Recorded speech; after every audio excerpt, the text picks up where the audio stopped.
welcome to Apple Valley High School for this early season high school contest baseball game between the visiting Eagan Wildcats and the home team, the Apple Valley Eagles. Gray overcast day here in Apple Valley. Official temperature is about 45 degrees, but it feels a lot colder than that, as is typical for mid-April baseball with a little breeze and no sun. Eagan getting ready to play their second game of the week, second game of the season. Open the season Monday with a convincing 10-0 win over Eastview.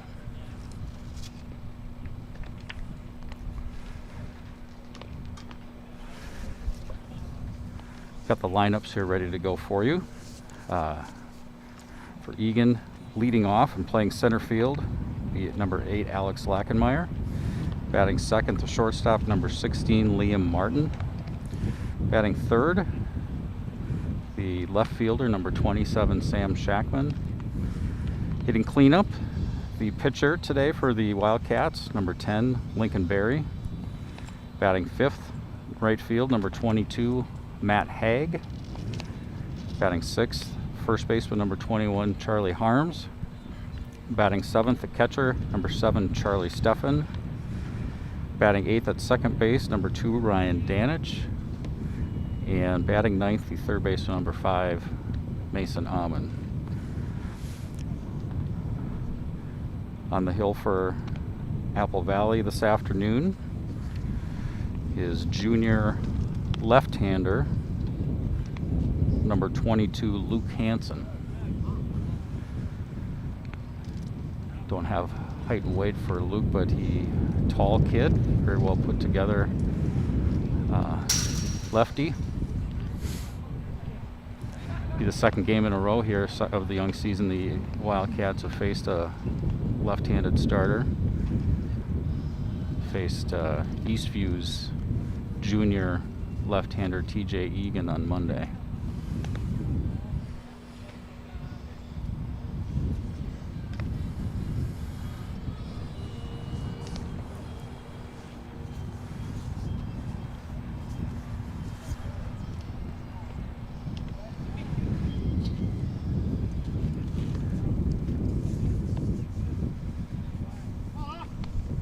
And we're ready to play ball here.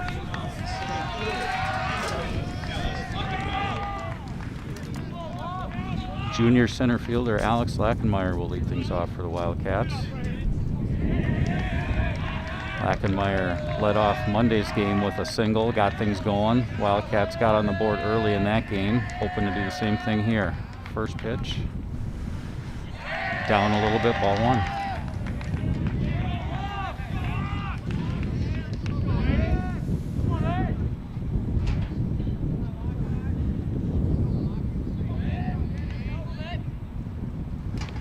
Second pitch downstairs as well, ball 2, 2-0. Always good for that leadoff hitter to work the count if possible. Give his teammates an opportunity to see what the pitcher's got. Take strike one.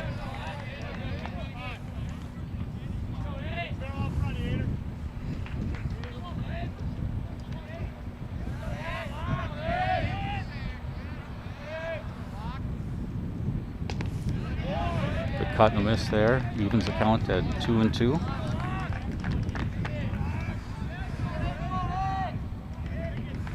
Wildcats have 4 seniors in the starting lineup today, 5 juniors. 2-2 delivery downstairs, full count.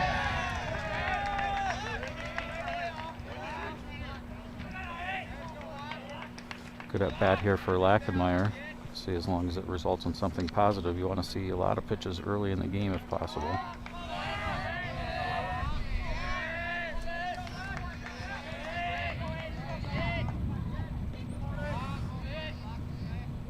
And ball 4 works a walk to lead things off for Eagan.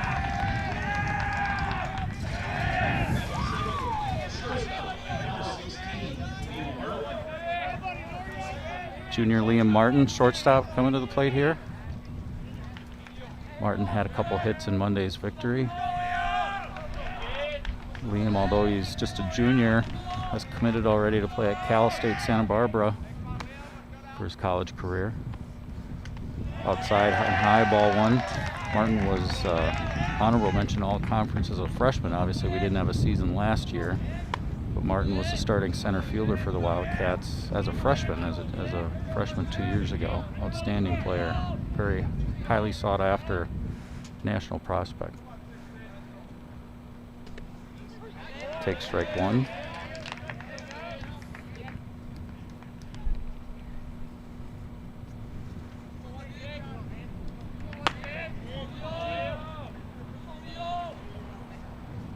There goes Lackenmeyer. Pitch up and away, and he's in there easily at second base with a stolen base.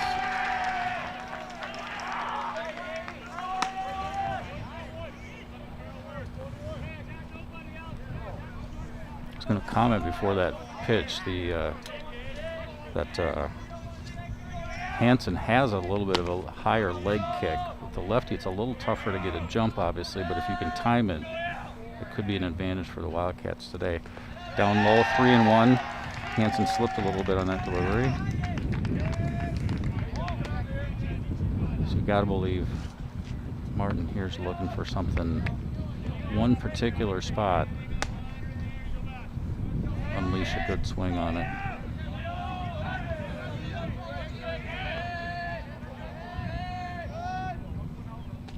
Good cut there, full count, 3-2.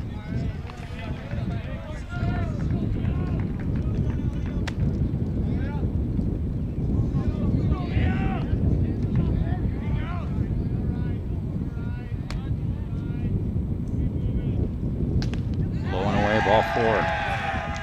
Two really good at bats by the Wildcats to start the game. Couple base runners.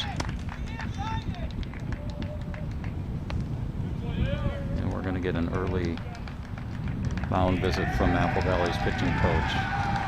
So starting off very similarly to the way the game started on Monday, with some good at bats. Wildcats strung together a run in the first, run in the second, and really didn't look back.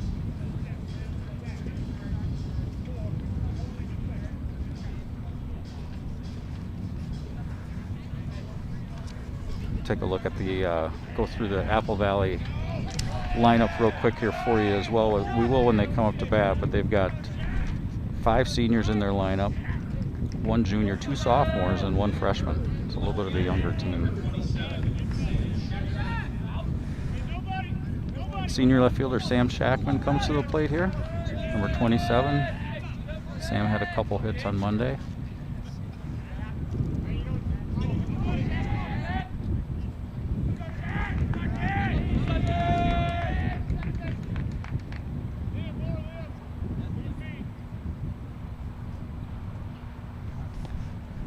Blowing away ball one.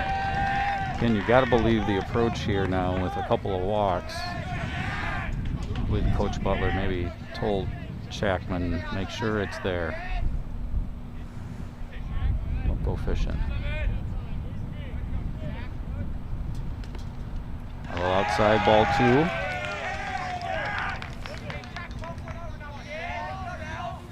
Don't want to get yourself in a situation where you hit the pitcher's pitch here and maybe ground into a double play and get him out of trouble. Outside corner, called a strike, 2-1.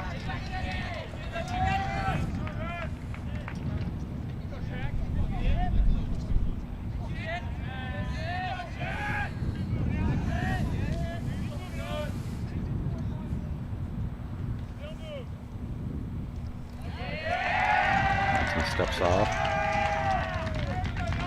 A lot of spirit in the Eagan dugout.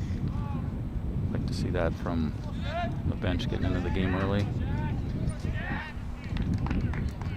2-1. Outside, 3-1. Similar situation here to 2-0. You gotta make sure that this pitch is right there.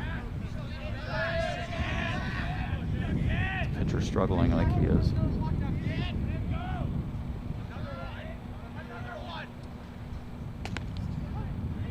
Outside corner, full count. We'll see here if Coach Butler wants to send these runners with a full count. Nobody out in the inning, but may want to start the runners here and get a little action going. We'll see what happens. There they go. Outside, ball 4.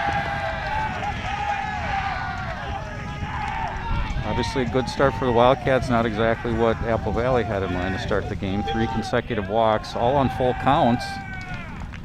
And we're getting another visit from the Apple Valley pitching coach here.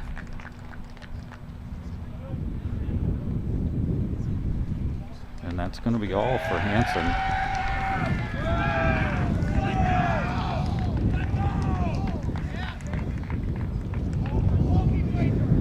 Bringing in number 17, Ben Jackson, who was supposed to be, and I'm sure he still probably will, hit. He was scheduled to be the DH in today's game for Hansen.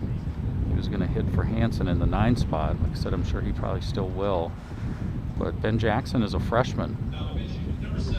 So this will be interesting to see how this shakes out for Apple Valley. Your starter only goes 3 batters. And now you're bringing in a freshman to get out of a bases loaded, nobody out jam.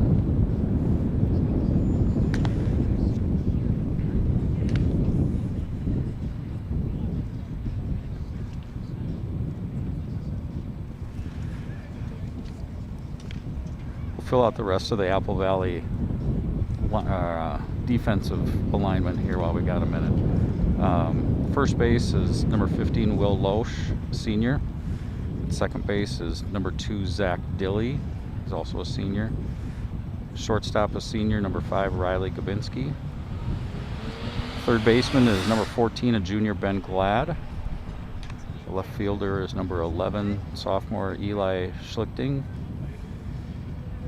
Center fielder is number 8, senior, Mason Trocchi. And the right fielder is number 4, Nicholas DeLucia. Again, Luke Hansen was the starting pitcher. Ben Jackson now in to throw for Apple Valley.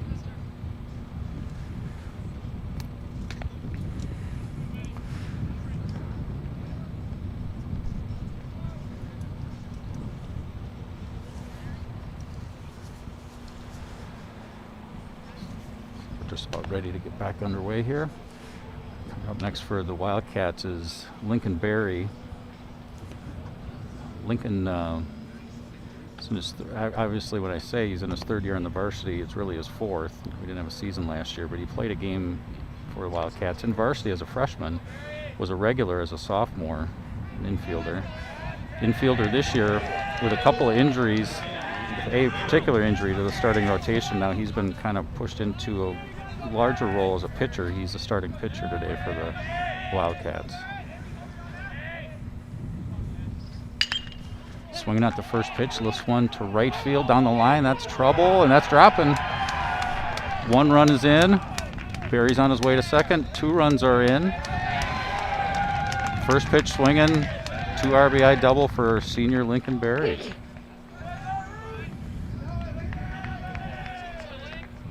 Right fielder on that play was shaded way over into right center field. The ball was hit. It wasn't immediately apparent that it was going to drop in, but as looked up and saw how far the right fielder was over in right center, it became apparent that that was trouble. Matt Haig, senior right fielder now for the Wildcats. First pitch swinging again, a foul ball.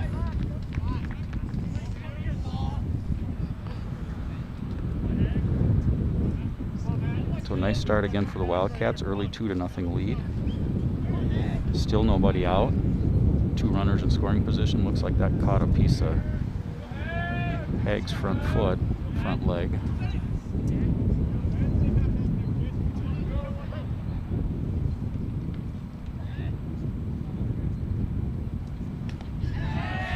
Hole 1 is outside, 1-1.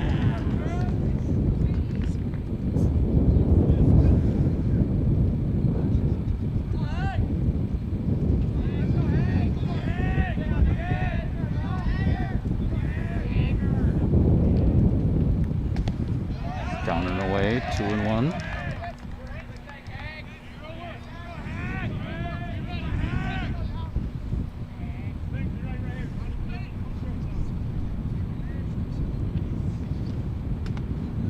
side, 3-1.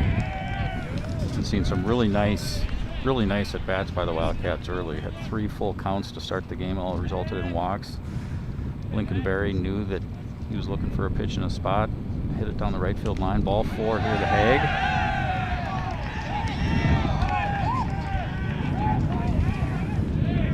So the troubles continue for Apple Valley. Eagan's more than happy to keep this going. First baseman Charlie Harms steps up for the Wildcats. 6th man to bat. No outs yet.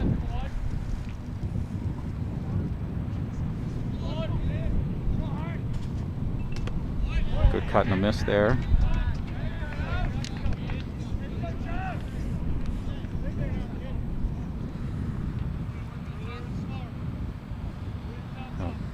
Coach Butler preaches, rightly so, aggressiveness at the plate. See your pitch. Again, good cut. 0-2. But it's a good balance of being aggressive with your pitch and laying off of ones that aren't. And again, good at bats to start the game for the Wildcats. 0-2 here to Harms. Popped up, out of play.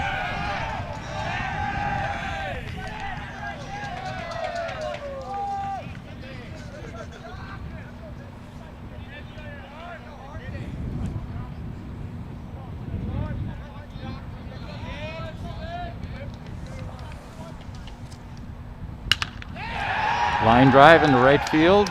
It's dropping for a base hit. That's going to score a couple. Puts the Wildcats on top 4-0.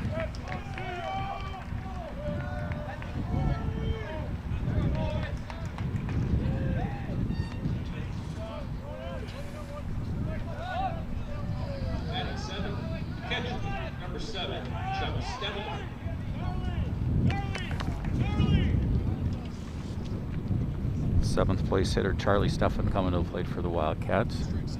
Catcher. Senior catcher.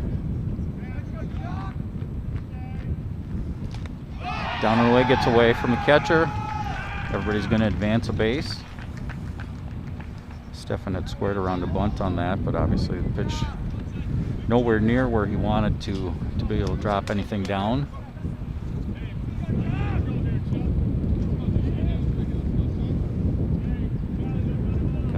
Now Steffen's probably swinging away, trying to drive in a couple more for the Wildcats. Called strike. 1-1.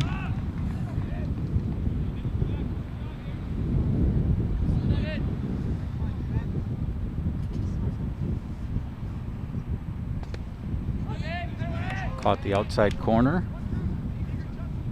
1-2. Gotta believe, obviously, in a situation like this, Apple Valley is just looking to get an out anywhere. Infielders are not trying to cut off another run. They just need an out, something positive to happen right here. Up and away, 2-2. And at this juncture, they would probably gladly take a ground ball to short just to get an out. It's, again, something positive to happen. 2-2. Down low, another full count. 4th full count of the inning.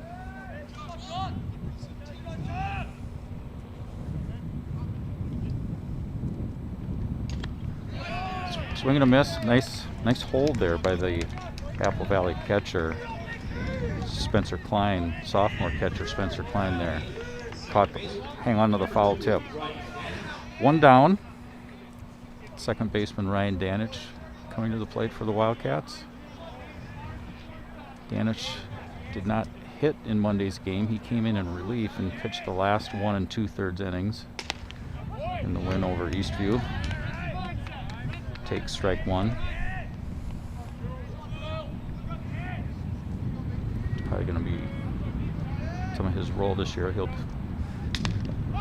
we got a pop up in the infield. Shortstop Gabinski makes a catch. 2 down.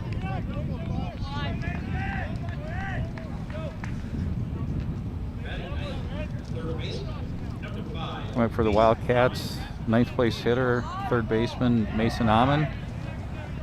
So Wildcats bat around here in the top of the first.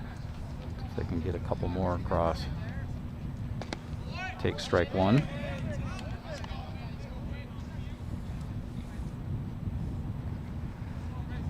Amon played second base in Monday's victory, playing third base today. Down low and away, 1-1.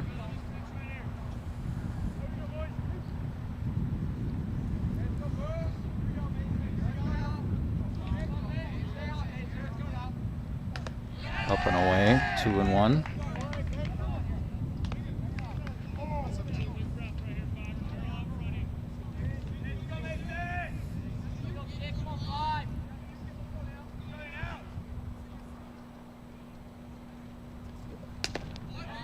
Down and away, 3-1.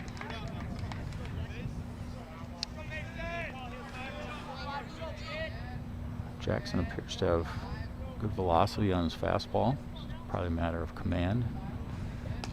Swing and a miss. Full count for Amon, especially when you take into consideration the fact he's a freshman.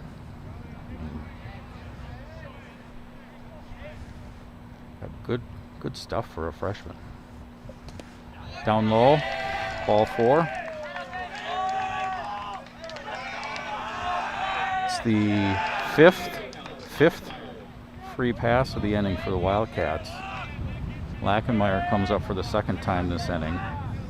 He opened things up, nice at bat, full count walk, kind of got things going. He scored on Lincoln Berry's double down the right field line. He was the first run to come across the plate this inning.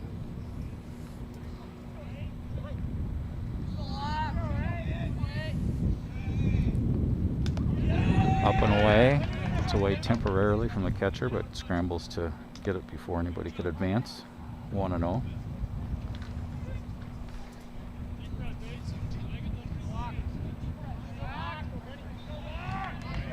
Tough situation, like I said, for a freshman to come into.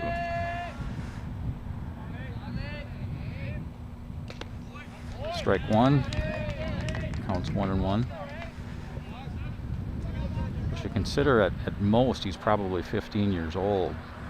He's got a pretty live arm for somebody that young. Takes strike on the outside corner, 1-2.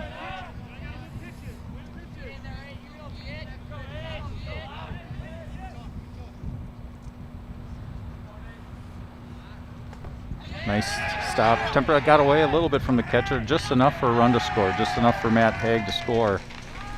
Got snuck just between his legs enough, got away just enough. Good base running by Haig to recognize that for the 5th Eagan run of the inning.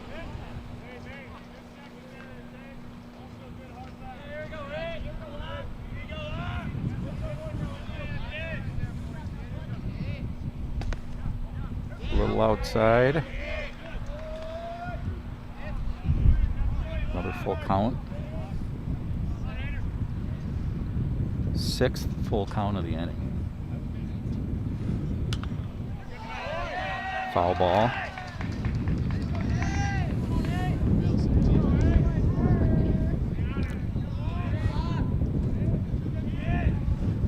This might be a good time to point out that Apple Valley's home field does not have lights, so this game continues at its current pace. We could be running into some issues later.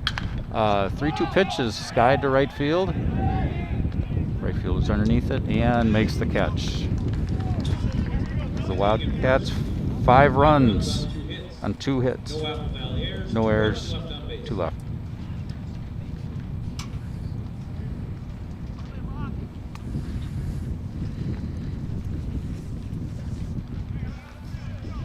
What?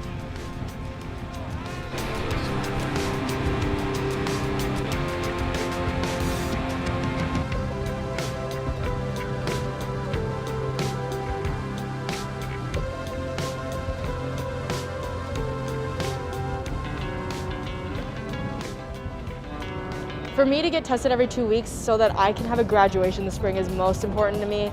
For my sport, so that I'll be able to participate and compete. Because I want to be on stage for my senior year musical and prom and graduation.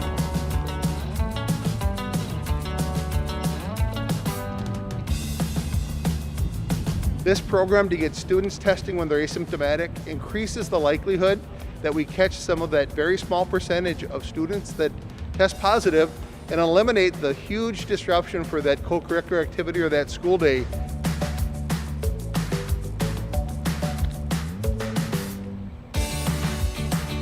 I don't want to be a community spreader, so coming to the Armory, getting a free test has been easy. And it makes sure that I'm staying safe as well as keeping my friends safe.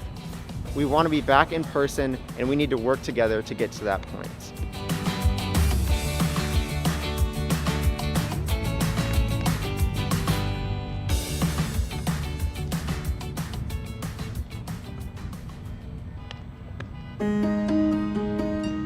During the COVID-19 pandemic, parents have kept their children home to keep them safe. As a result, pediatric visits and vaccinations have been missed. Although the COVID-19 vaccine is not yet available to children, there are vaccinations available to prevent other serious illnesses. Now is a good time to check your child's records and schedule an appointment with their provider. To request your child's vaccination record, call 651-201-3980 or visit health.mn.gov/immunize. You are probably And we're back. Eagan put a 5 spot on the board in the top of the first. We're back here in the bottom of the first. Second baseman Zach Dilley leading off for Apple Valley.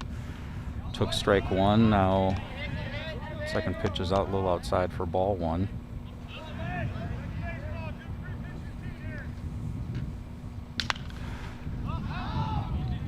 Foul ball hanging down the left field line and out of play. Barry gets ahead 1-2. Wildcats right-hander Lincoln Berry starting. Good curveball there, froze up Dilly. Strike 3. Good place for that, great placement.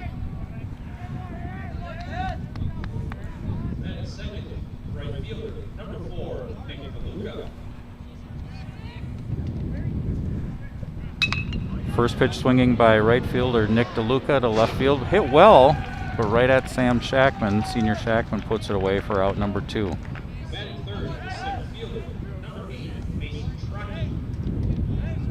Third place hitter for Apple Valley, number 8, center fielder Mason Trockey. You're seeing right away here in the first inning the importance of throwing strikes, the importance of getting the ball across the plate early. I mean, even though that ball was hit hard, as Barry starts him off with strike 1, even though the ball was hit hard, you put the ball in play, you give your fielders a chance to make plays and make outs. And that's something Apple Valley obviously did not do in the top of the first very well. Their starting pitcher walked the first 3 guys, set up a big inning for Eagan. Barry comes out here, starts throwing strikes, 2 quick outs. Ground ball up the first base line, handled by Harms. Nice flip to Barry, and a nice play to end the inning. 1-2-3 inning for Eagan. No runs, no hits, no errors. Nobody left.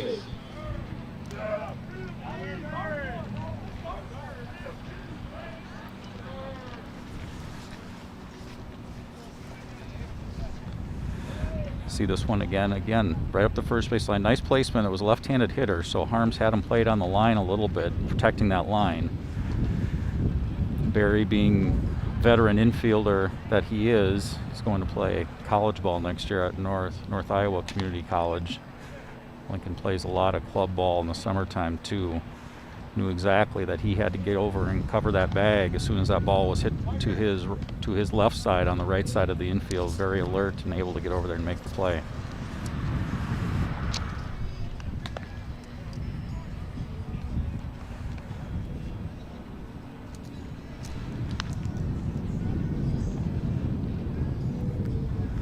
Got to look at Eagan's bench there. Eagan has a nice mix this year of seniors, juniors, a couple sophomores sprinkled in too. Building a program where they're not too senior dominant this year, have good talent spread out among the grades. A couple sophomores the other day that got a little bit of playing time in that 10-0 win over Eastview.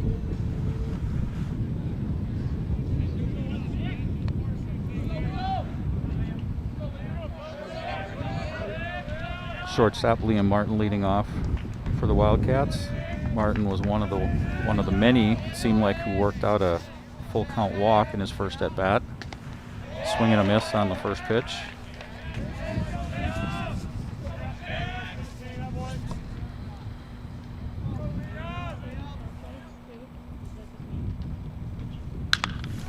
Ripped down the left field line.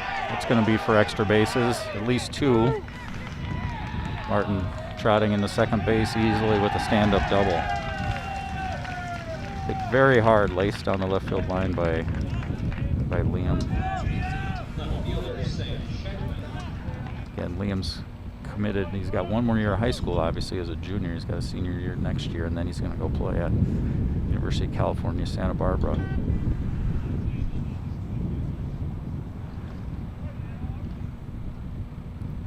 Scheduled to be the starting pitcher for the Wildcats tomorrow at Lakeville South. Sam Shackman comes to the plate, senior left fielder. He worked out a full count walk and scored in his first at bat. Squaring around a bunt. Takes strike 1.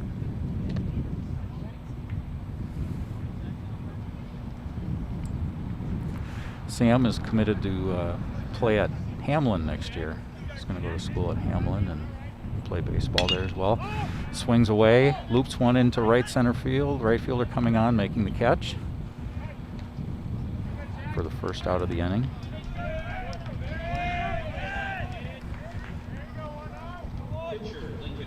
Nick DeLucia making that catch in right field. Lincolnberry steps to the plate with an opportunity to drive in another run. He drove in 2 last inning in the first inning. Bases loaded double. Drive to deep left field, way back, and gone. Home run for Lincolnberry. Obviously his first of the year, got all of that one. You could tell right off the bat that one had a chance.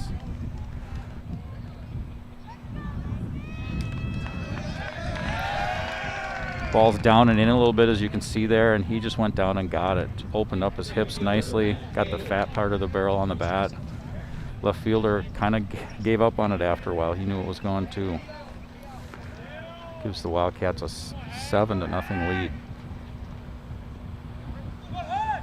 Barry hit the first pitch he saw in his first at bat for the double. Senior right fielder Matt Haig takes ball down and away.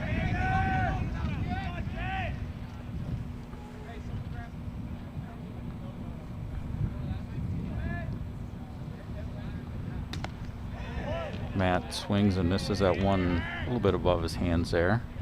Not a bad start if you're Lincolnberry today. Come up in the first inning, get a 2 RBI double, go out on the mound as a starting pitcher as Haig takes a strike. Go on the mound as a starting pitcher, get a 1-2-3 inning, throw 7 or 8 pitches, and walk up to the plate in the top of the second and drill one over the 345-foot sign in left field. Down and away. Evens the count at 2-2.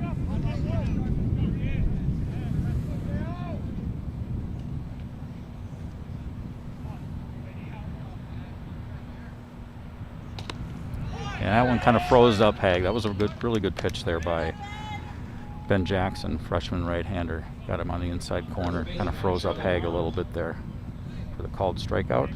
2 down. First baseman Charlie Harms comes to the plate. Singled in his first at bat, drove in a run, did it on an 0-2 pitch, so good battle, good at bat there for him. Swing and a miss there.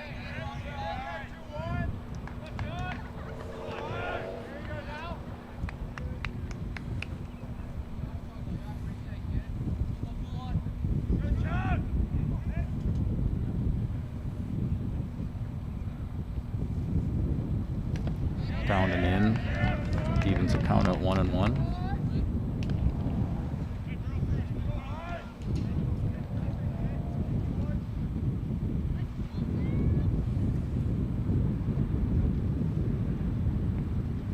A little upstairs, 2-1.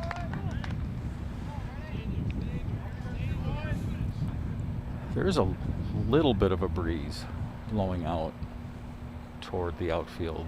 Blowing will help balls hit to the outfield. I think berries would have been gone regardless. But it certainly didn't hurt. The breeze is blowing out a little bit today.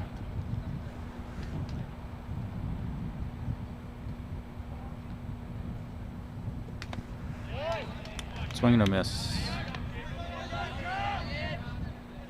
Full count here now to Harms, 3-2.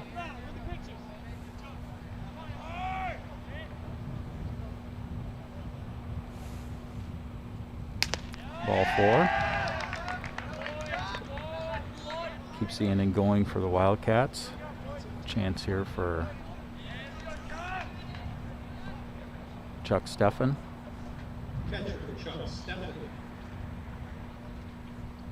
Want to keep our eyes here on Harms with 2 outs and runner on first. Kind of your typical base stealing situation possibly. There he goes on the first pitch. Ball up and in. Throw down to second.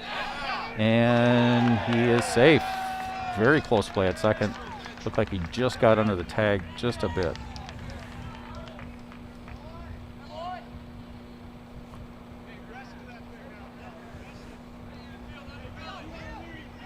Probably not the best pitch for the catcher to handle. That was a very, very close play at second base. Kind of a bang-bang play.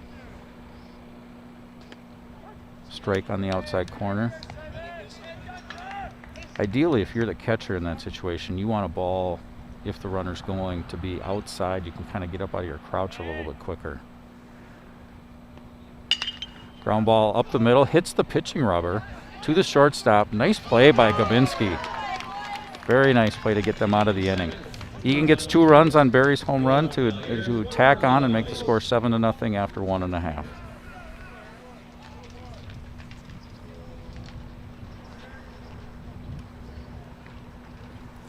And hit very hard up the middle. That would have gotten through easily to center field had it not hit the back of the rubber like that. But very alert play by shortstop Riley Gabinski to be able to be there and make the play and get the 3rd out of the inning.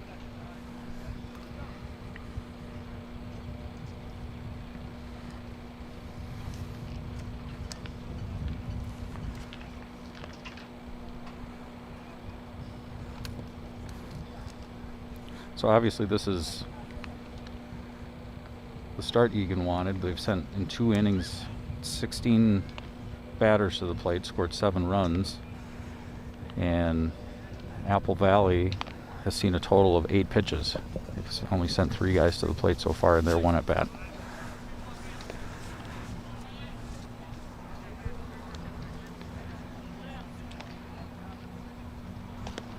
Tell you a little bit more here about Lincoln Berries. He gets warmed up. See some of the fans here socially distanced in attendance today.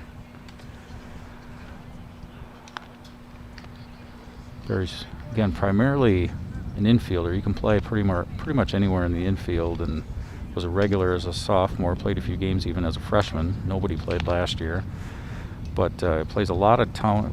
Plays a lot of club ball as well with MASH. Committed to go play at Northern Iowa Community College next year. Batting 4th, the shortstop, number 5. It's been forced into pitching a little bit more this year because Eagan's top pitcher is sidelined. Senior Adam Stanton is sidelined with an injury for probably most of the season. He may come back for sections. That's what he wants to do. I'm not sure if he's going to be able to or not. First pitch from Barry to shortstop Riley Kabinski was a foul ball back to the screen.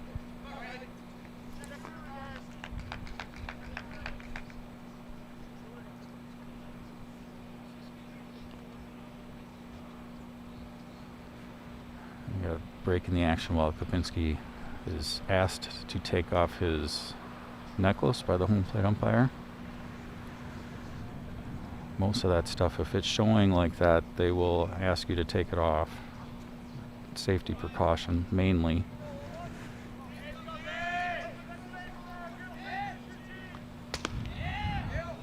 Just a bit inside. Good spot, but just a bit inside there by Barry. Evens the count at 1-1.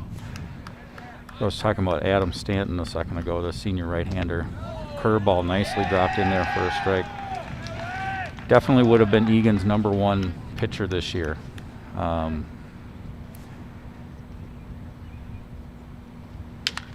1-2, squirted up the middle.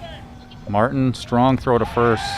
Gets Gabinski by a step. Nice play for 1 out. The first out. Stanton's a big right-hander, throws low to mid-90s. Got a replay here of the ground ball up the middle. Gabinski didn't really get a good part of the bat on it. Nice play by Martin, ranging over a strong throw. Stanton throws mid-90s and again plays a lot of club ball. He's committed to playing college next year too. He's going to Western Iowa Community College. And it's a little bit of a blow. He had surgery about a month ago. He's hoping to maybe be back for sections. Swing and a miss. Evens the count at 1-1. It's going to force guys like Barry into more of a starting pitching role. Popped up into right field. Shackman camping underneath this one. Puts it away for the second out.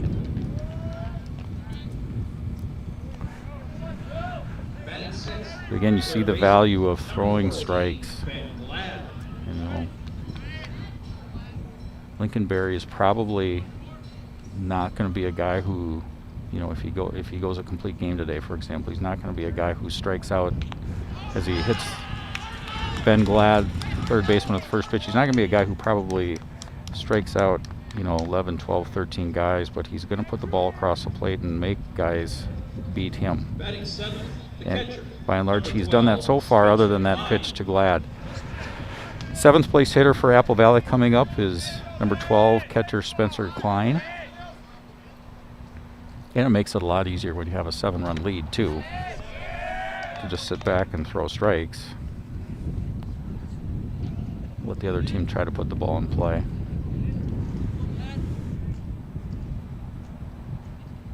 Up and away, 1-1.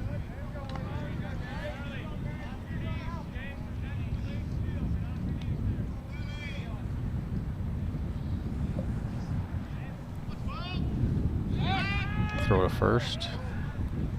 Glad dives back in under the tag of first baseman Charlie Harms.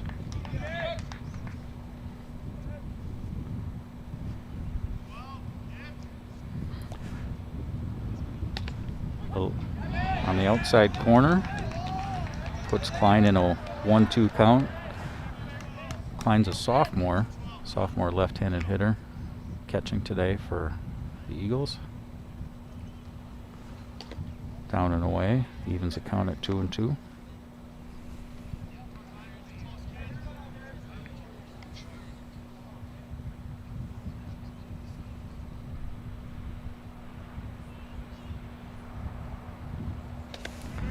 Curveball catches the outside corner, catches Klein looking, and retires the Eagles in the second.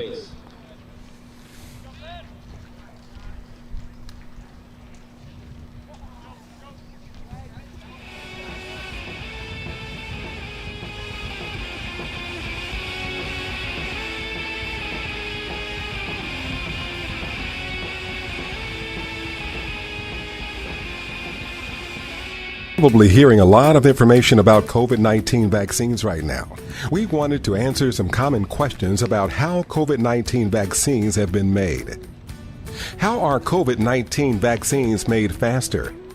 Usually, testing a vaccine to make sure it is safe and works is done before large amounts of vaccines are made. Because of the pandemic and money from the federal government, scientists did both at the same time. Only vaccines that have been tested and are shown to be safe are used. How are COVID-19 vaccines tested? All COVID-19 vaccines go through tests called clinical trials. Each vaccine goes through more than one test. First, the vaccine is tested with a small group of volunteers, then a couple hundred, then tens of thousands of people. Volunteers for COVID-19 vaccine trials come from many diverse communities and backgrounds. This is the same process used for testing other vaccines. How do COVID-19 vaccines get approved? For the vaccines that make it past all the tests, a team of medical experts will look at the test results and how people felt after they got the vaccine. If the vaccine works and it's safe, it gets approved. There are many groups of scientists and experts that are reviewing the vaccine safety data for COVID-19 vaccines and making recommendations. Only approved vaccines are given to people. Back here in Apple Valley High School, top of the third inning. Eagan with a healthy 7-0 lead to this point. First two pitches to second baseman Ryan Danich were down low. Heading the count here, 2 balls, no strikes. Little upstairs, 3-0.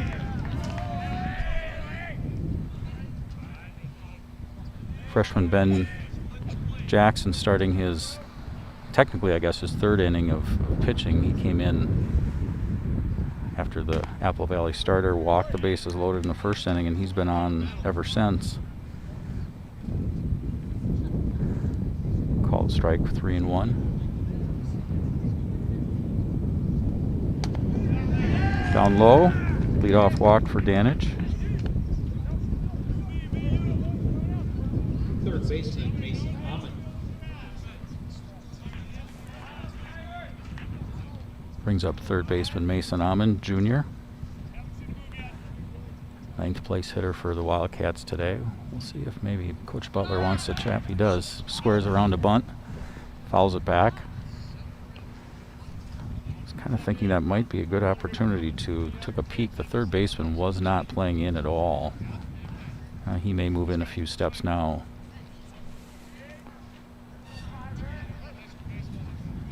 Yeah, he's moving in a little bit on the grass now. Throw to first, back safely. Even with a 7-0 lead, you want to, especially early in the year like this, you want to work on things like this. Moving runners over. Tacking on to the lead if possible. Swing and a miss. Puts Amon in an 0-2 hole.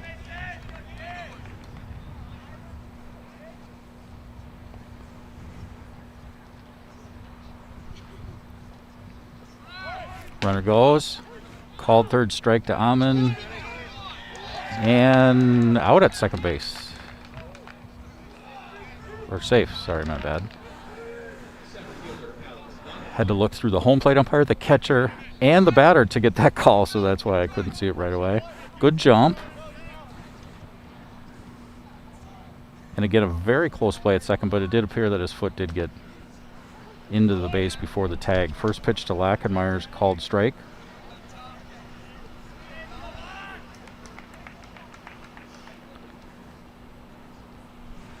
Lachenmeyer's third at bat. As he takes ball 1. First led off the game with a nice at bat, full pitch, walk. Later scored on Lincoln Berry's RBI double. Came up for a second time in the first inning and flew out to right field to end the inning. Takes strike 2. Talking about working on things even in games that may have big leads. As Lachenmeyer swings and misses a throw down to first base, Lachenmeyer kind of gave himself up there a little bit, but for the put out they had to throw down to first, a 2-3 put out for out number 2. Once these teams start playing games, they've had a couple of weeks of practice, obviously, before this week. But once this conference schedule starts, they're playing essentially 18 games.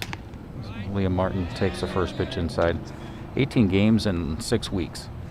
So that doesn't give you a lot, if any, practice time, especially when you factor in weather delays, rainouts, things of that sort. You know you're not going to play every game on the day it's scheduled. You're going to have rainouts as we go along the next 6 weeks and reschedule games. And Martin ground ball down the third baseline, foul. So you almost have to use some of these situations in games as almost kind of practice teachable moments because you don't have a lot of time to work on stuff once the schedule starts. Again, ground ball just a little bit fouled on the third base line by Martin.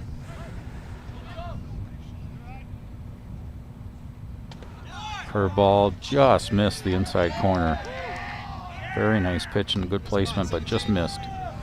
This is Martin's third at bat of the game. He walked in the first inning as well, scored on Barry's double, and then laced one down the left field line for a double in his last at bat. Swing and a miss.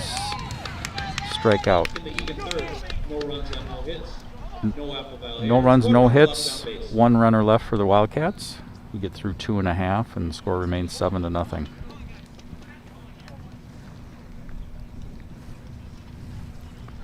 Replay there. Good placement, up. A little bit out of the strike zone, but tempting look when it's up there just above your hands like that. Martin took a cut and missed. So the freshman Jackson for Apple Valley's done a nice job the last couple innings, kind of calming things down a little bit after coming in again in a very tough spot. The bases loaded, nobody out in the top of the first. Struck out the side there last half inning with that walk, kind of filtered around that, but able to have an effective inning and see if the Eagles can get the bats going a little bit here now in the bottom of the third.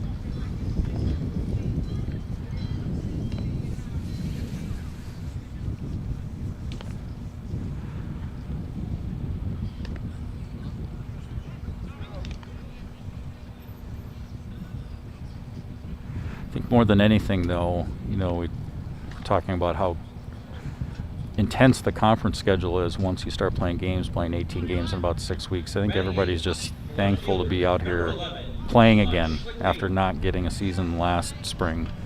Many of these guys did play last summer on, wasn't technically the Legion teams, but it was sort of like Legion baseball, even though it wasn't sponsored by the Legion, and then club ball. So a lot of these guys did play last summer in some form or fashion, but not getting the high school season was a really big blow to the development of some of these guys. Swing and a miss by left fielder Eli Schlichting. Foul ball on the second pitch. Schlichting's a sophomore as well. Sophomore left fielder. In an 0-2 hole for Barry. I'd maybe look at the curveball here. Tried it, down and away. He went. Stefan bounces away far enough. I don't think he's going to have a play, and he doesn't. So Schlichting's going to reach on the strikeout.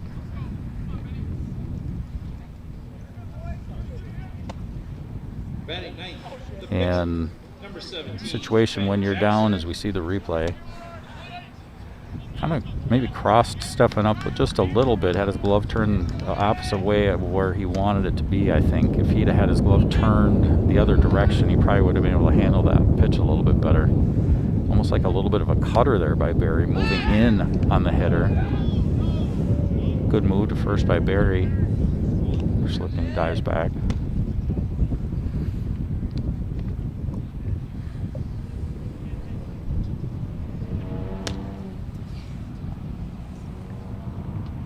Another good move. He's got him. He picked him off. He had him leaning towards second. Very similar move to the first one, but it appeared as though Schlichting didn't get a good read on him, obviously, that time, and had him leaning a little bit. You'll see the lean right here, and then he's got him. And any kind of good throw after you've got him leaning like that, and you've probably got him.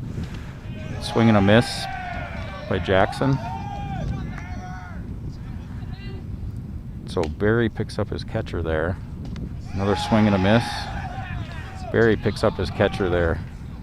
Like to see that when, you know, Stefan maybe didn't handle that pitch the way he wanted to, allowed the runner to get on. Barry picks him up and picks off the runner. A little inside, 1-2.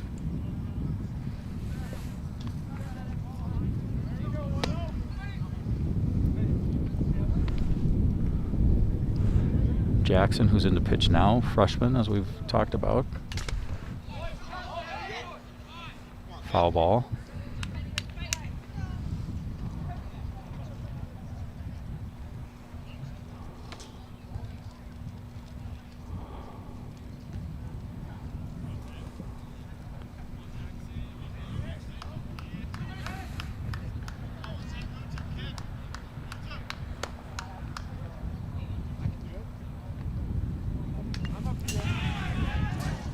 Good protection of the plate there. Fouled it back.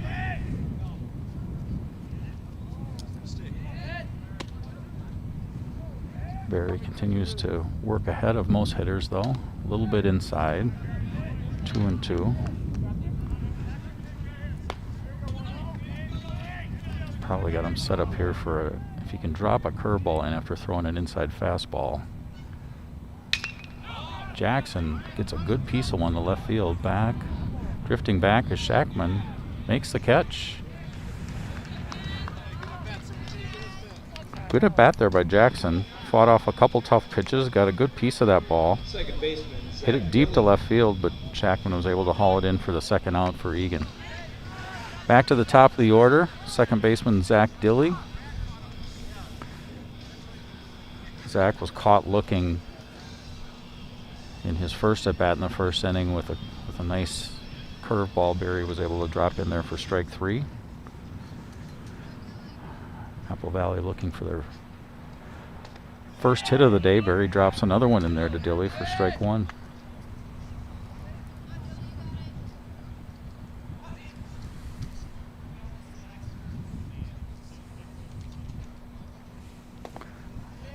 Down a little bit, ball 1. Dilley's played some club baseball too. He's been on a couple of teams with the North Star Baseball Academy. Pitch inside, 2-1 now.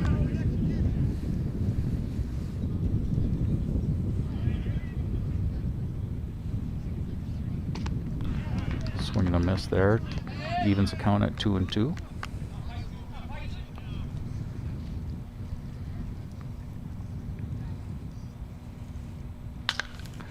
Curveball popped up behind third. Martin racing back and makes the catch. Nice catch. Nice running catch there by Liam Martin to end the inning. 3 up, 3 down for Apple Valley. No runners left on base. And we complete 3 innings. Replay here. Good jump by Martin on that ball. He right at the crack of the bat. He kind of knew where he needed to go, knew where the ball was headed. Got a good jump, good sprint, put it away.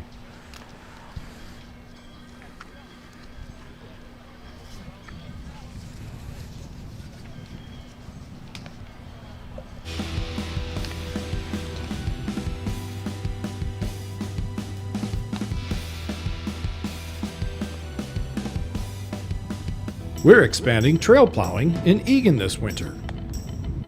This is Eagan Now from Eagan Television. Oh, I love it. It's just having the paths cleared is nice because I take these guys on walks every day pretty much all through the winter. We've responded to keep Eagan active and connected during COVID-19. We already plow more than 86 miles of trails after clearing the streets. When warm weather returns, we'll work on building more new trails. We have a 10-year bike and walking plan to connect Eagan. We are working to include everyone and have over 100 opportunities. We consider it where people live, work, play, shop, and use transit. One idea is a trail from Highway 13 and Silverbell Road to the river. Also, improve sidewalks near Denmark, Duckwood, and Town Center Drive. The city wants to reflect the priorities it heard from the community. See the plan at cityofeagan.com/bike-pedestrian-plan.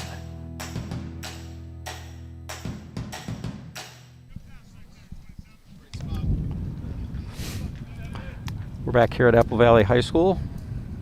Top of the 4th inning. Eagan with a comfortable, to this point anyway, 7-0 lead. Left fielder Sam Shackman leading off for the Wildcats. Fouled the first pitch straight back. Swing and a miss there. The ball down and away a little bit. He's in an 0-2 hole now.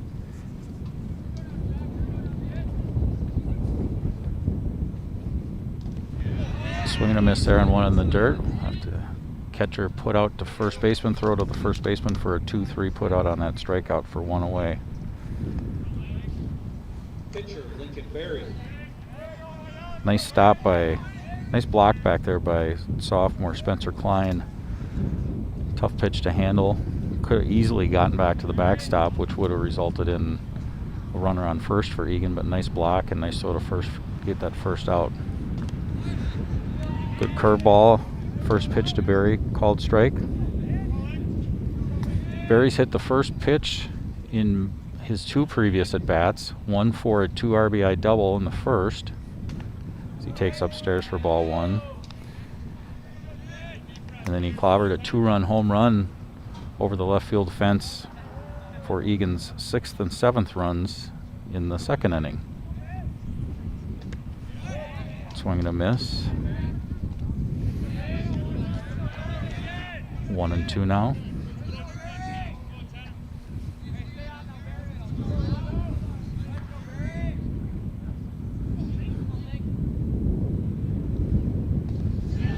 Down and away.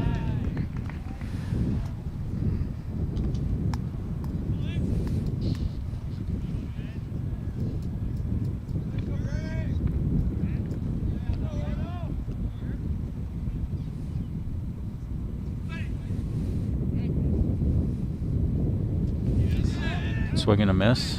Went down a little bit again. Nice stop by the catcher, Klein. Digging it out and throwing to first for the second out. Another 2-3 put out there. 2 away. Right fielder, Matt Haig. Jack's kind of getting into a little bit of a groove here.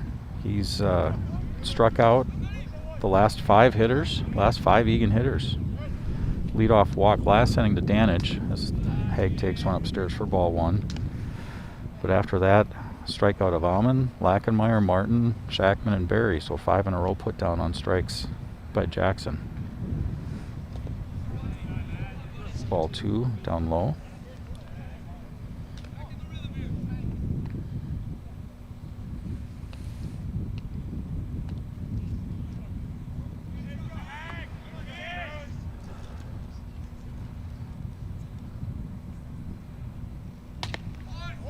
Called strike.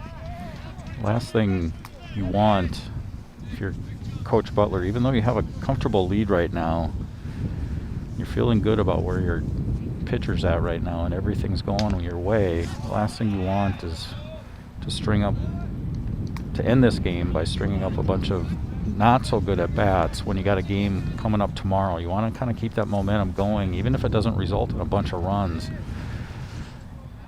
Keep hammering away at good at bats, base hits, walks like that, working the count. Keep that momentum going tomorrow. Haig takes ball 4, trots down to first. Brings up first baseman Charlie Harms. Charlie lined a single, scored a run, drove in a run, I should say, in the first inning, and then walked, stole second in the second inning. Keep an eye on Haig here. Very close play at first. Matt probably would have been a little bit well advised to maybe dive back to first there. That's probably what he's being told now. Haig goes, throw down to second, over the shortstop's head. Haig is in there safely. Again, typical stealing situation there. You've got 2 out, guy on first base. Even if he gets thrown out, as we see the replay, good jump by Haig. Haig's decent wheels. Even if he gets thrown out there, then you can lead off the next inning with Harms, but this way Harms has got a chance to drive him in. Ball up and away. Count 1-1.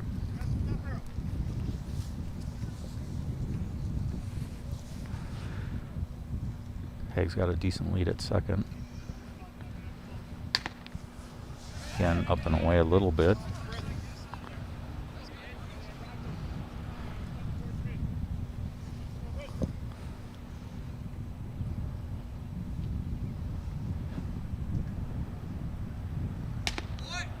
Just a bit outside. Count goes to 3-1.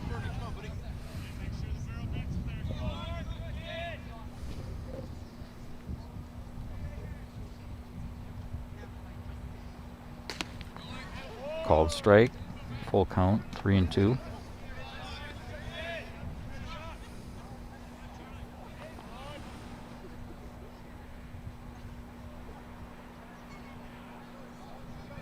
Payoff pitch to Harms, down low. He takes ball 4.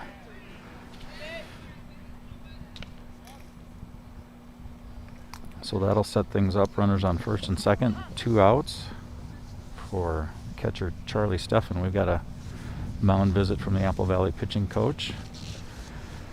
Coach Steve Butler is going to take the opportunity to have a conversation with Steffen, the upcoming hitter. Talk some strategy on both ends here. I'm sure the Apple Valley pitching coach is just trying to settle Jackson down just a little bit. He was in a real nice groove before those last 2 hitters. Said he had struck out 5 consecutive hitters. We just try to get him refocused, get his mind off of the last couple hitters, remind him 1 pitch and we're out of the inning. Steffen probably going up there realizing that the last 2 hitters have been walked and maybe being a little bit more selective. That one's upstairs for ball 1.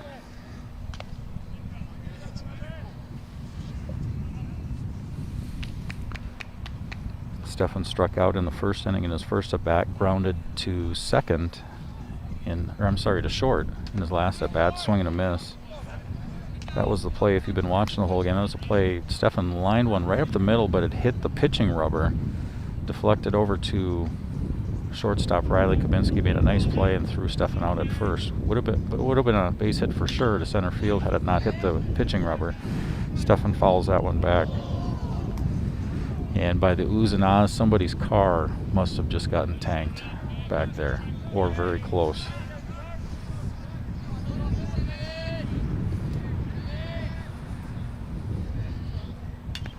Another foul ball by Steffen.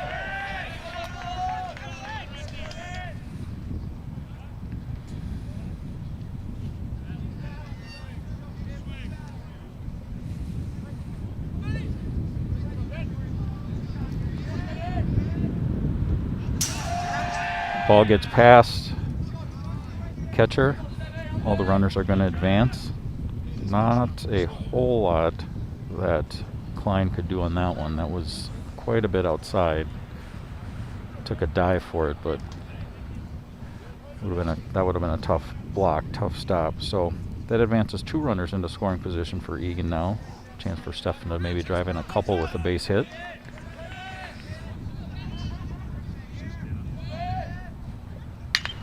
And Steffen hits one high and deep to left field. That one's got a chance. Back, way back, off the fence. It's going to score a couple. And Steffen's into second base with a 2-out double. Great at bat there by Chuck Steffen. Got one up just a little bit and was able to handle it. Hit it off the left field fence again. Wind is blowing out a little bit, but he got a good piece of that one. I'm not sure that would have been playable even without the breeze. And Steffen being the catcher, we're going to have a courtesy runner for him at second base. Sophomore Parker Fall is going to run for Steffen. Mound visit by the Apple Valley head coach. I think we're going to have a pitching change here. Try to figure out where everybody's going here. These kids are going to shift around. Looks like Jackson will go. He'll stay in the game, it looks like. Go out to the outfield, probably center or right, the way it looks. And the new pitcher for Apple Valley will be number 5, the player who was playing shortstop, senior Riley Kabinski. We'll get, once the guys get back to their spots, once we start playing again, we'll figure out who's at short. Assuming maybe the right fielder might have moved in to short, although we did see somebody coming. Defensive rotations, and then a substitute number 6 for courtesy runner number 6 for the pitcher. Yeah, umpire just came back and basically said there were some rotations on the defense, no new players necessarily. So we'll get that sorted out for you here once everybody goes back to their spots. So senior Riley Kabinski is the new pitcher for Apple Valley. He'd been playing shortstop up until now. Now pitching number 5, Riley Kapinski. Now at shortstop, number 8, Mason Trocky. Now in center field, number 4, Nick DeLuca. And now in right field, number 17, Ben Jackson. Okay. Not sure if you could hear all that, but I'll repeat that that was just announced over the loudspeaker. So now at shortstop will be number 8, Mason Trocky. Mason was in center field. He's moving into shortstop. The right fielder, Nick DeLuca, will move from right to center. And Ben Jackson, who had been pitching, will now go to right field. So just a shifting of positions for the Eagles. Brings up Ryan Danich for the Wildcats. Ryan popped out to short in his first at bat, first inning, as he takes strike 1. Walked in his second at bat, stole second but was stranded there. Coming up for the 3rd time already in the game here in the top of the 4th. Ball squirts away a little bit from Klein, allowing pinch runner Parker Fall to advance to third base. Again, nice attempt. He got down, got in the right position to block it. It's just that it had too much juice on it. Wasn't able to deaden the ball in front of him, and it got away just enough for Fall to advance. Called strike. 1 and 2 now to Danich.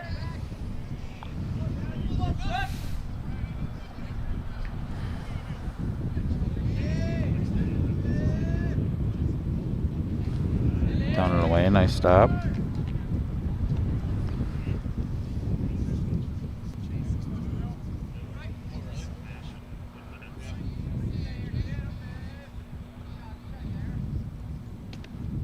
A little outside, so Danich is able to work a full count in this at bat.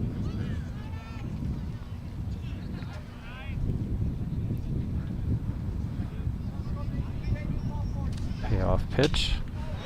Popped up just outside of first base.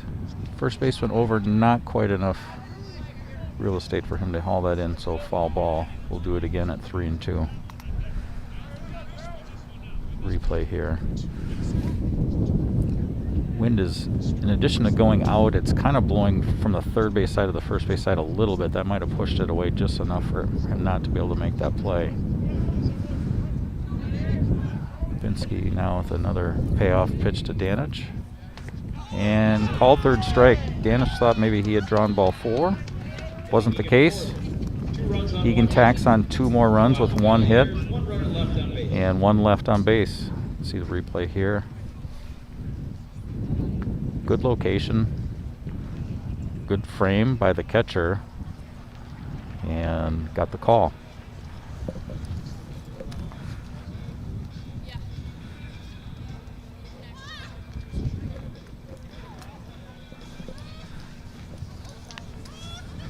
So the Wildcats take the field for the bottom of the 4th.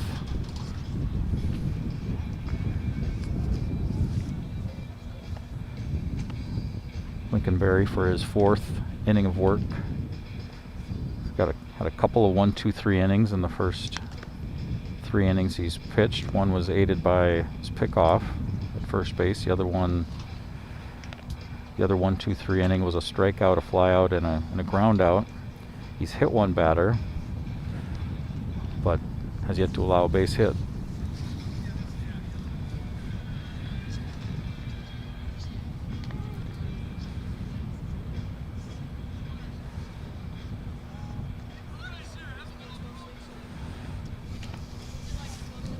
Do a quick add up here on Barry's pitch count because it won't take me long. 7 in the first. 11 in the second, and 13, 7, 11, and 13. That 31 pitches through 3 innings. Not a bad place to be if you're a starting pitcher heading into the 4th inning. I'm sure he feels strong yet. I'm sure he feels like he can keep going, and he starts off right fielder Nick DeLuca with a strike. DeLuca flied out to left field in his first at bat. Just a little bit inside, good spot, just missed. 1 and 1.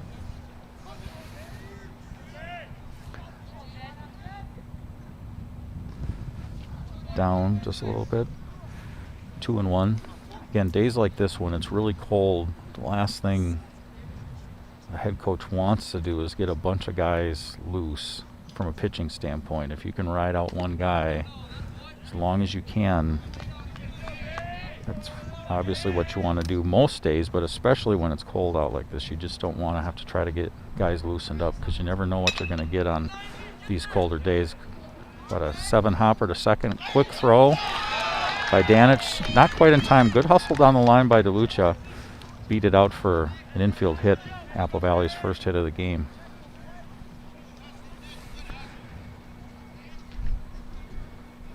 Shortstop, Mason Truckee.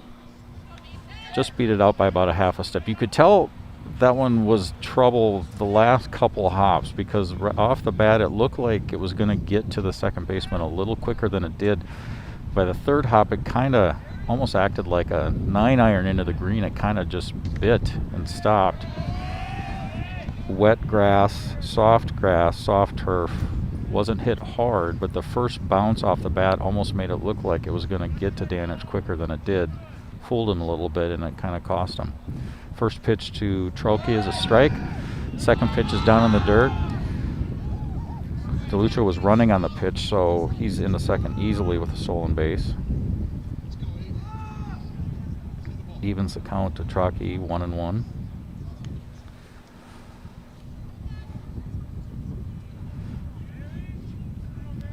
Typically you don't see a lot of running when foul ball out of play. A lot of running when you're down, 7, 8, 9, nothing. But in this situation, I'm sure the Apple Valley coach is thinking we just got to get something going, something positive to happen. You can't really question that at this point. You got to try to do what you can to scratch a run across here, run across there. Just a bit outside. Good placement, but Stefan was set up outside. He was set up on the outside corner.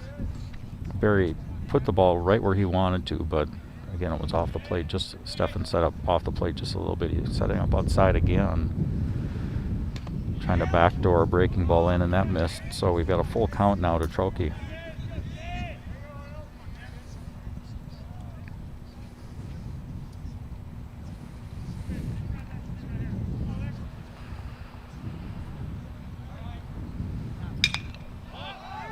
Popped up just behind second base.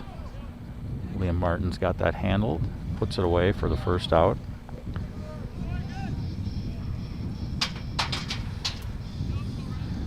Replay on this one.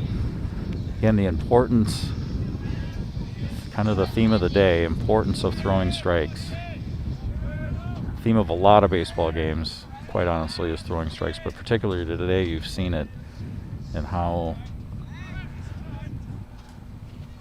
Barry, although he's hit one batter, has not walked anyone, and that was his first 3-ball count of the game, that last hitter.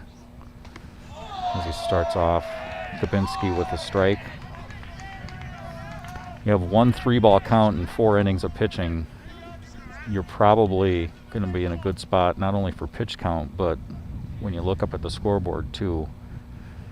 And the direct opposite has happened for Apple Valley today. Swing and a miss by Kavinsky, strike 2.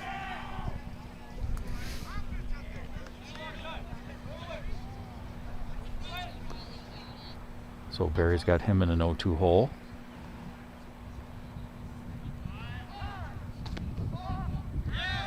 And a balk's been called on Lincoln Berry. Without being able to tell exactly, I'm pretty sure he did not come to a complete stop. That's exactly what the umpire is motioning to Eagan coach Steve Butler to. He kind of didn't come set. He didn't completely come set there. Foul ball by Kubinski.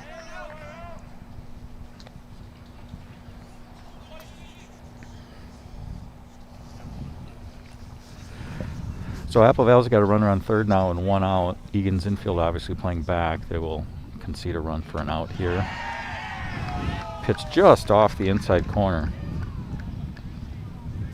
even though that missed, that's a great spot to put an 0-2 pitch. He's probably not going to look at another one that's there.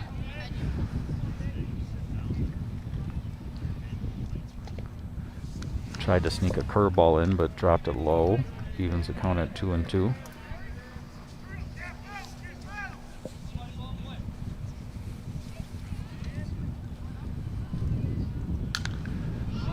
Popped him up. It's going to fall out of play right behind me here.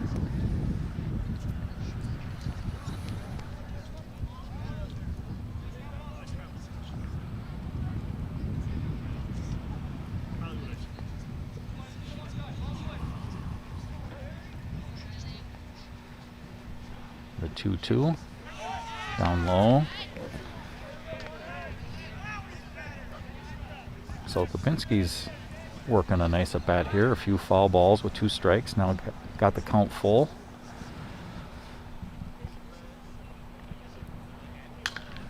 Popped it up, and that's going to sneak out of play as well.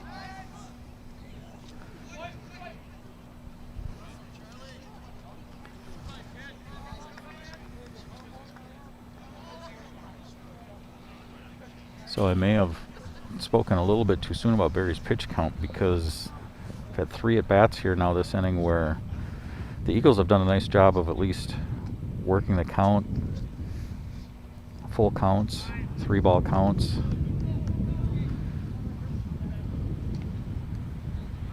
Battling, stringing together some decent at-bats, trying to produce a run here, get on the board.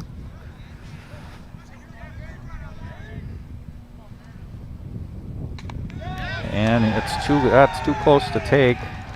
Kopinski rung up for strike 3. He thought he had drawn ball 4. Tossed the bat away like he was going to go to first base, but that is too close of a pitch to take on 3-2, particularly when you've been swinging and battling like he had been.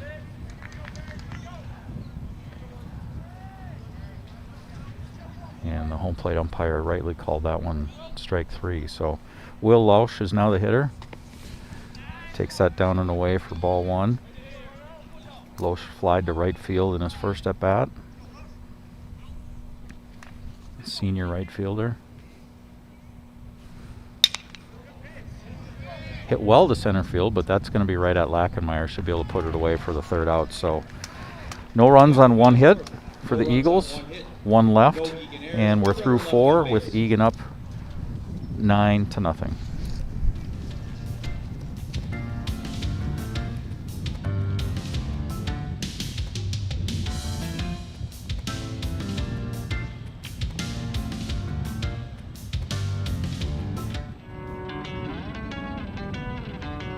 For me to get tested every 2 weeks so that I can have a graduation this spring is most important to me. For my sport, so that I'll be able to participate and compete. because I want to be on stage for my senior year musical and prom and graduation.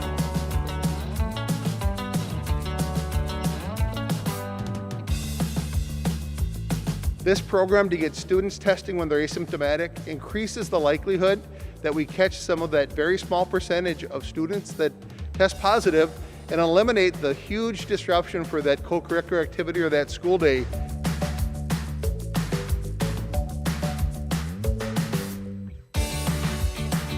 I don't want to be a community spreader, so coming to the Armory, getting a free test has been easy.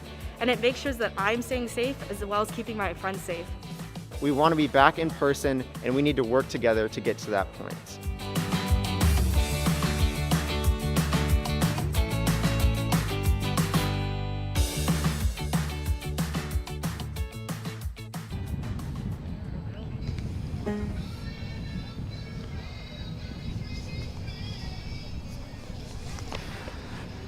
Back here at Apple Valley High School, as we head into the top of the 5th inning.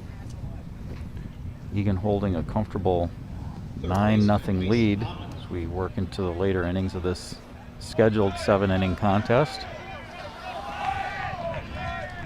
Riley Kopinski for Apple Valley starting his 2nd inning of work. He's a 3rd Apple Valley pitcher we've seen today. And leading off for Eagan is 3rd baseman Mason Amon. Takes ball 1. Takes strike 1 to even the count at 1-1. Amon drew a walk in his first at bat in the Wildcats' 5-run first inning. Struck out looking in the third inning.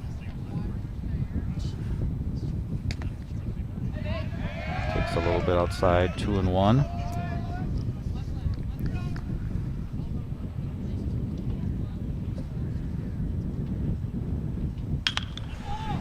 Connects, hits a ground ball to short. Able to beat it out at first base. Play the shortstop probably should have made. Going to give him an error on that play.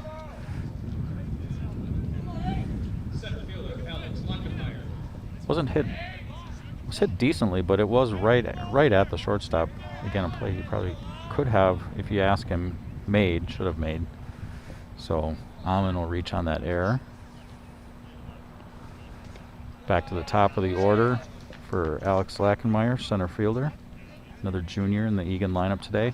Led off the game with a walk, and he scored on Lincoln Berry's double.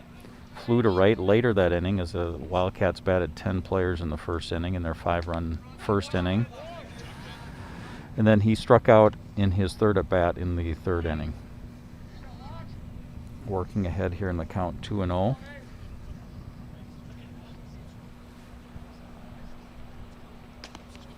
Takes upstairs for 3-0.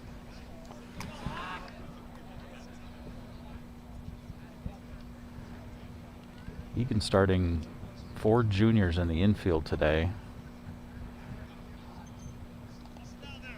with Amon playing third, Liam Martin playing short, Ryan Danich at second, Charlie Harms at first.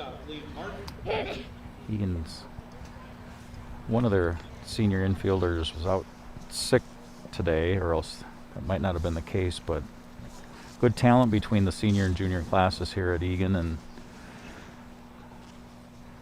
decent depth. Well, this game's not over yet. Can't argue with a 10-0 win on Monday and a 9-0 lead on Wednesday. Liam Martin takes the first pitch up and away for ball 1.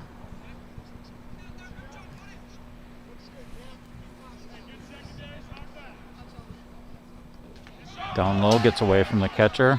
Both runners are going to advance on that.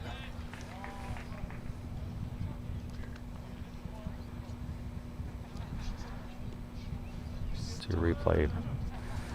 Again, tough play for the catcher. I think that caught a piece of the front of home plate too, making it a really tough block.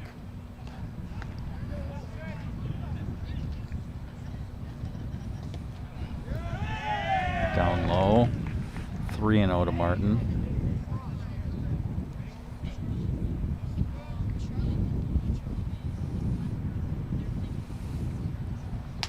And upstairs for ball 4. So loads the bases for Eagan. Senior left fielder Sam Shackman coming to the plate. We're going to get a mound visit from Apple Valley's pitching coach. Well, Coach Steve Butler for Eagan has a couple words with Sam Shackman. Again, Eagan opening the season Monday with a 10-0 win over Eastview. Commanding lead today. South Suburban is a tough conference, though, as we know.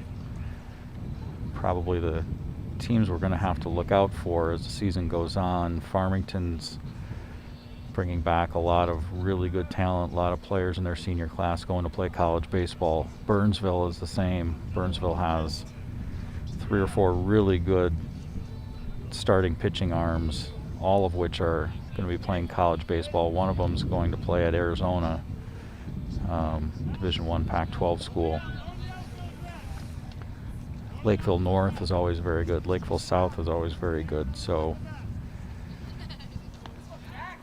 well, these first 2 games have gone well. I think everyone knows that it's going to get tougher as we go along here in the conference season. So Shackman steps in with the bases loaded, nobody out. First pitch is down low, ball 1.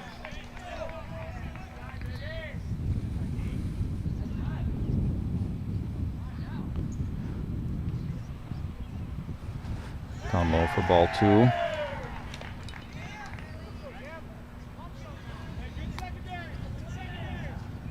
I'm guessing Shackman probably will not be swinging. That's 10 in a row actually by Kabinski.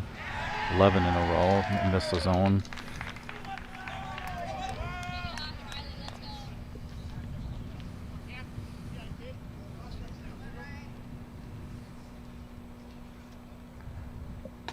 There's a strike for 3-1. I don't think you could get in a better situation as a hitter. 3-1, bases loaded, nobody out. You're looking for one right about there. He swung right through it. Good cut though by Shackman. Full count.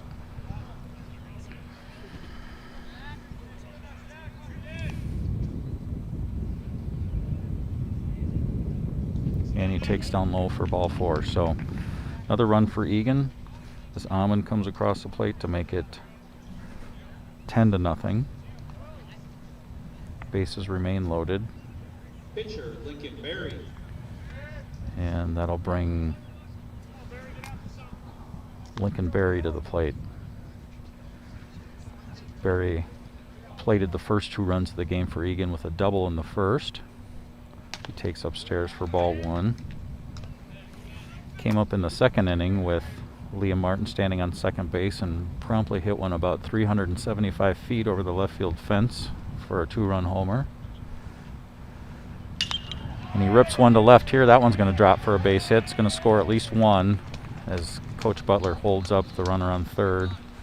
Keep the bases loaded. Another run batted in for Berry. That's 5 on the day for him. 5 RBIs for Lincoln Berry today. 3 base hits, 3 for 4. 3 for 4. 5 RBI. Good swing. Line drive left field, drops in for a hit. So I'd say when you're 3 for 4 with 5 RBI, a 2-run home run, and you're the starting pitcher who has given up 1 hit in a game so far in the 5th inning, you've had a pretty good day to this point. Got a pinch hitter coming up here for the Wildcats for right fielder Matt Haig. Number 3, sophomore George Anderson's going to get a crack, going to get an at-bat. Takes one upstairs for ball 1.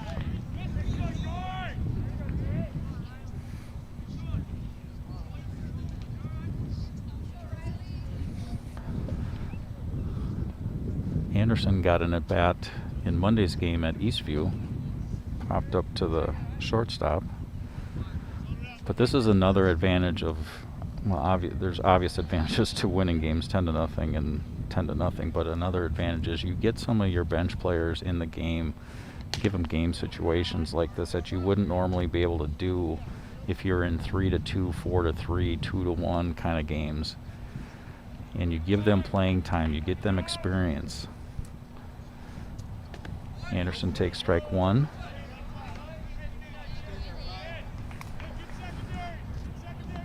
Anderson would not have obviously played in the game Monday or today had these situations not arisen, but it's giving him a chance to produce. He hits a soft liner to second, throw back to second, and they did double off the runner at second for a double play. Shackman got doubled off second there, got just a little bit too far off, so First baseman, Charlie Harms. double play as you see Anderson protecting the plate, hitting a little soft liner to second, or to third, sorry, and then the throw back to second. Just beat Shackman by a hair.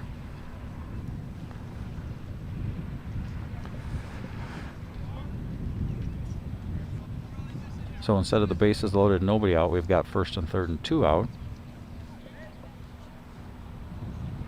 And Charlie Harms steps to the plate.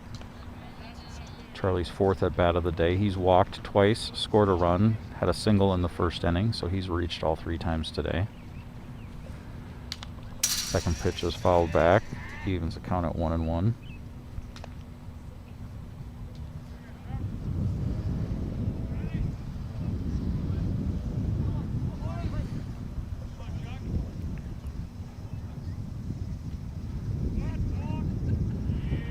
And the base umpire just called a balk on Riley Kabinski. I'm not sure he knows exactly what he did.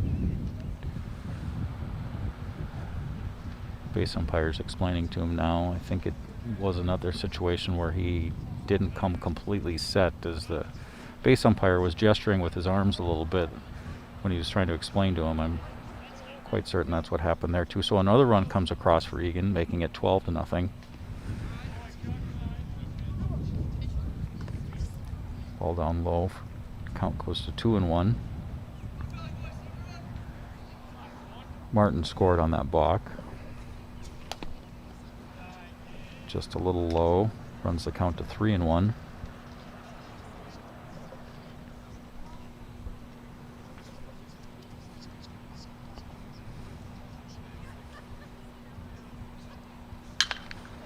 Harms takes a hack at one up in the zone a little bit, flies it to center field. Good piece of it, but enough real estate out there for the center fielder, Nick DeLucia, to put it away for the third out.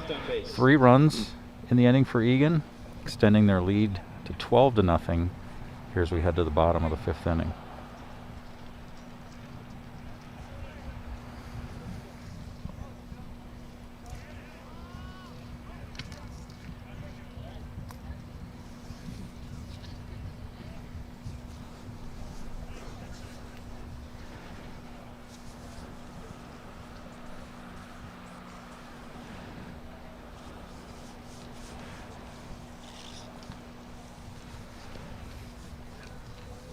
We're going to have some defensive changes for Eagan. We'll get them to you here in a second. 12 coming in on defense for the pitchers. Okay. So the pitcher's still going to be DHing. Okay. Yep, I got it. 29 for 2.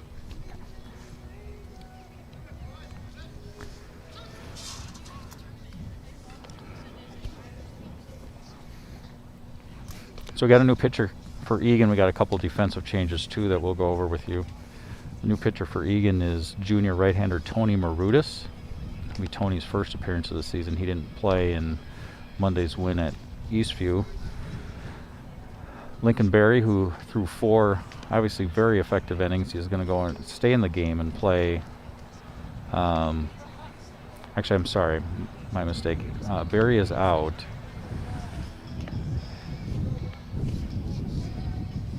Griffin Fensky, sophomore Griffin Fensky, is going to go in to play third base. And then that moves Mason Amon, who had been playing third base, over to second base. And Ryan Danich, who was playing second base, then is out of the game. So Marudis will occupy the number 8 spot in the order.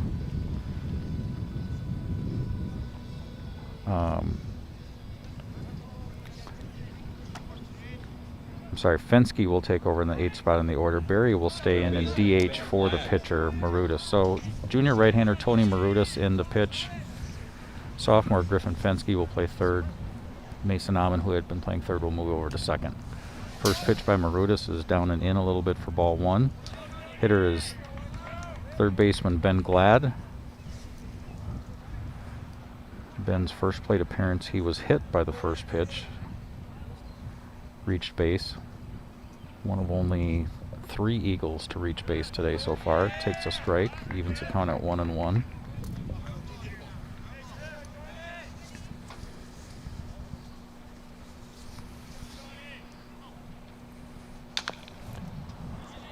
Foul ball weakly down the third base line. Marudis ahead in the count 1-2. Again, you know this is Marudis' first varsity appearance. He's a junior, and you know the adrenaline's running a little bit. But you also know coaching staff has probably told him, look, just go out and throw strikes. Got a 12-0 lead.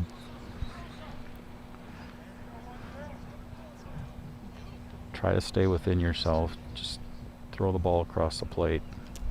And he's done that so far. He gotten ahead in the count here, 1-2. Little upstairs. Evens the count at 2-2.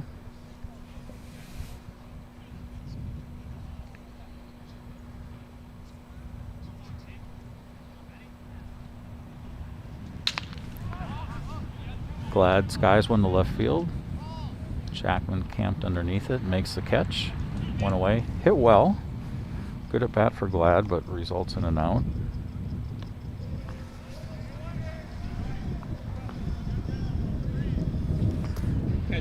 Brings up the catcher, number 12, Spencer Klein, sophomore catcher. Sorry, we got a pinch hitter for Klein. Coming in the game, number 24, senior Matt Smith. Senior Matt Smith is going to hit for Klein.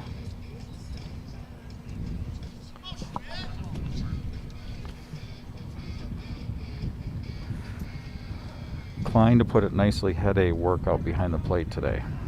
He may actually be going in, staying in the game and catching this. Maybe just a situation where the hitter's coming in. And Smith sees one pitch and he trots down to first base as he gets hit in the shoulder by Marudis. So that'll put a runner on for the Eagles. Bring up sophomore left fielder Eli Schlichting. Eli reached first on a strikeout in his first at bat in the third inning. Takes the first pitch inside for ball one. Just the second time around the order here for the Eagles, as they haven't been able to really, well, generate any sort of offense. They've gotten one runner as far as third base last inning, stranded that runner there. Foul ball over the Eagan dugout there. Marudis ahead in the count, 1-2.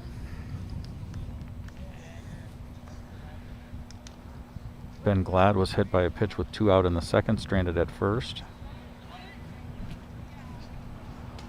Swing and a miss, strike 3, throw it on to first base, and Smith dives back in.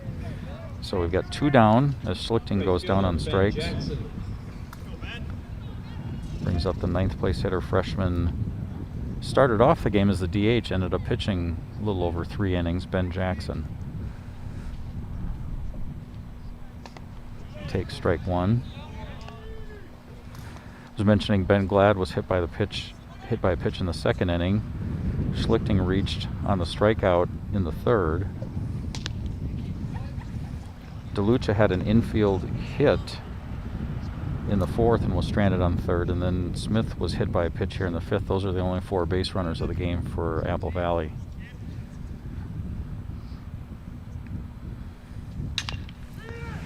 Grounded to short. Martin, tough play. He had to come in a little bit, kind of short, hop the ball, got away from him briefly. Would have been a tough play. One, if you ask him, he probably says he could have made it, but you'll see here in the replay, in the transfer between the glove and the hand, kind of got tied up a little bit and not able to make the play. So for the first time today, the Eagles have a couple base runners on. However, there are 2 out. Moving back to the top of the order now with Zach Dilley. Dilley looked at a third strike in the first inning, and he popped up to shortstop in the third inning. Marudis steps off.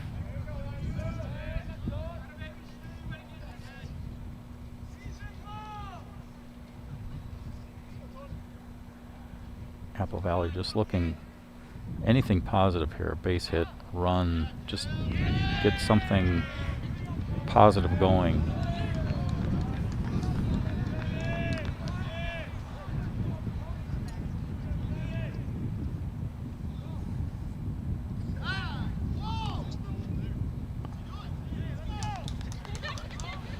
Fake move to first base. Legal, he stepped off, so no balk there, obviously.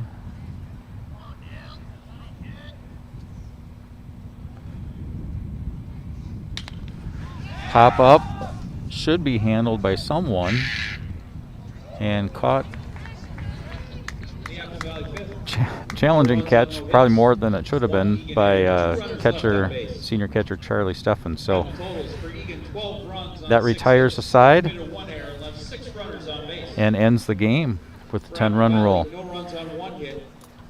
committed 1 error and left 4 runners on base. So convincing game number 2 win by Eagan today, 12-0, following up a 10-0 win on Monday. Drive home safely. Well, thank everybody for joining us today, and look forward to seeing you on our next ETV telecast of Eagan baseball.